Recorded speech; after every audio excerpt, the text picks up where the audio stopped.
Saya marah dengan orang yang duduk di sebelah kanan mediator yang ternyata itu adalah panitera. Ketika bahkan mediator mengatakan kami akan membuat surat panggilan pada prinsipal yang tidak datang, ya. Orang sebelah ini bolak-balik mengatakan, oh jadi tidak perlu dipanggil ya? Tidak perlu dipanggil ya? Sampai saya kesel banget. Oh ternyata memang Aguan sudah membayar semua lini termasuk di pengadilan-pengadilan. Saya menduga sangat kuat sang panitera tadi atau wakil panitera tadi adalah orang yang dibayar. Sehingga dia berkali-kali mengatakan tidak perlu dipanggil ya? Tidak perlu dipanggil ya?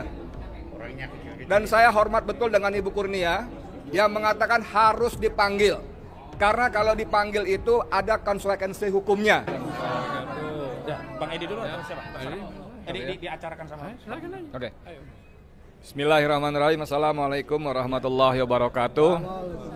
Pertama sekali saya ingin mengucapkan terima kasih pada tim lawyer kita yang luar biasa. Alhamdulillah teman-teman ini bekerja semuanya pro bono, hanya berharap ridha Allah, ya. Bang Azam, Bung Hosin, lalu ada Kurnia, Ibu dan yang lain-lainnya. Luar biasa semuanya, kita nggak bisa bayar, Allah yang akan membayar semuanya, insya Allah ya, dengan balasan yang lebih baik, lebih banyak lagi, amin. Kemudian seperti dikatakan oleh Bung Hosinuddin tadi, memang situasinya dari awal kita dari prinsipal dan penggugat memang sudah, tanda kutip kalau istilah saya, mohon maaf kalau nggak pas, patah arang ya.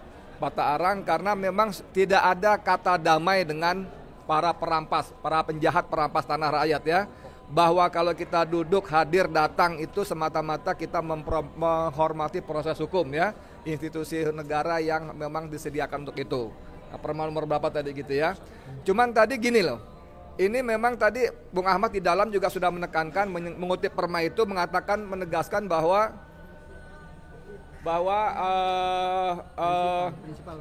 prinsipal harus hadir dengan atau tanpa kuasa hukum. Nah ini ditekankan sekali, sampai saya kali ini salut dengan mediator kita, sampai menekankan bahwa kalau kalian tidak bisa menghadirkan prinsipal berarti kalian tidak punya etikat baik, istilahnya begitu, etikat baik ya, kita sebut etikat baik, tidak punya itikat baik. Dan Bung Hozin tadi langsung mengatakan berarti kalian memang beritikat jahat, bukan cuma buruk. Saya suka sekali diksinya, pilih jahat ya, gitu. Nah, cuman yang saya menjadi miris adalah bahwa kalau para kuasa hukum itu oke lah, itu orang-orang bayaran yang menerima remah-remah dari kejahatan bandit-bandit itu setelah merampas menzalimi rakyat. Mereka dibayar berapa-berapa itu remah-remah. Cuma ini persepsi saya pribadi, mungkin tidak sama dengan pendapat teman-teman atau pada penasihat hukum. Saya marah dengan orang yang duduk di sebelah kanan mediator yang ternyata itu adalah panitera. Ketika bahkan mediator mengatakan kami akan membuat surat panggilan pada prinsipal yang tidak datang, ya. Orang sebelah ini bolak-balik mengatakan, oh jadi tidak perlu dipanggil ya? Tidak perlu dipanggil ya? Sampai saya kesel banget. Oh ternyata memang Aguan sudah membayar semua lini termasuk di pengadilan-pengadilan. Saya menduga sangat kuat sang panitera tadi atau wakil panitera tadi adalah orang yang dibayar. Sehingga dia berkali-kali mengatakan tidak perlu dipanggil ya? Tidak perlu dipanggil ya? Dan saya hormat betul dengan Ibu Kurnia yang mengatakan harus dipanggil. Karena kalau dipanggil itu ada konsekuensi hukumnya, ya. Tidak cukup dengan kami akan upayakan memberi. Saya tidak percaya, tapi dengan Kurnia mengatakan bahwa kalau dipanggil itu ada konsekuensi hukum, ya. Berarti memang tidak punya etikat baik dan saya nggak tahu konsekuensi apa yang lainnya. Tapi saya ingin mengenalkan lagi bahwa semua proses mediasi ini kita hanya ikuti prosedur formal saja. Prinsipnya kita tidak akan ada damai dengan para penjahat perampas uang rakyat. Tadi dikatakan bahwa kehadiran prinsipal itu penting, walaupun Bung Ahmad mengatakan kendati walaupun Aguan datang, Jokowi datang, Erlangga datang, dan semua bandit-bandit tadi semua datang, itu juga tidak menjamin akan terjadi perdamaian. Karena tuntutan kita jelas, mereka minta maaf, mereka membayar denda 116,2 triliun. 5.500. Oh itu 5.000 kasus yang sebelah. 616. Iya. 200 Iya, sorry, yang 5.000 itu pada kebohongan Jokowi pada kasus yang lain. Iya. Saya masih terlambat. Yang sekarang 6.616. 616 triliun ya.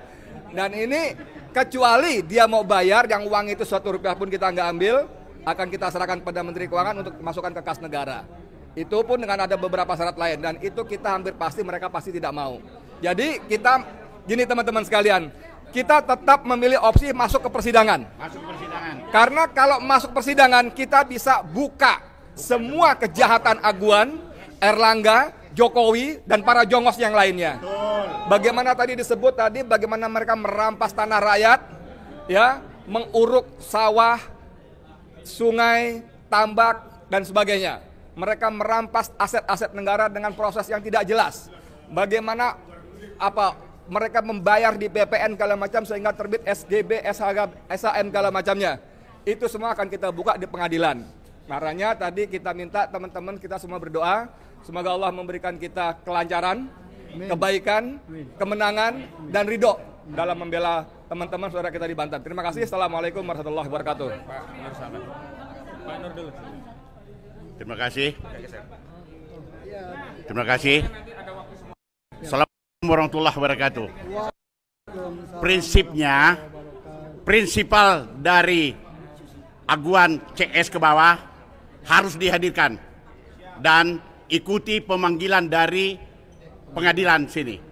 Hormati marwah hukum. Ini pengadilan. Ini hukum di sini. Tegakkan hukum. Terima kasih. Assalamualaikum.